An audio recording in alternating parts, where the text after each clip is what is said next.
Ninasikitika.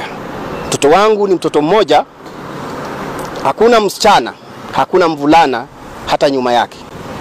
Nimeteseka na huyo mtoto huko Pwani nikiwa kwa Kware ya Timbo miaka 20, ili mtoto akapokea shahada ya degree hapo Pwani University. Nilikuwa napiga moyo konde nikisema kwamba hata ikiwa mimi nateseka na mavumbi, mtoto wangu afadhali asome, atakuja kunisaidia katika maisha ya usoni. Miaka yangu imeenda. Sai kitambo nimfuge mtoto mpaka amalize, nitapata wapi? Alifanya nini mtoto wangu hata uwawe kiasi hicho? Mgeni hapo. Wewe toka hapo. Sina raha. Natumai ningemuona huyo mkubwa, hata na mimi angeniua.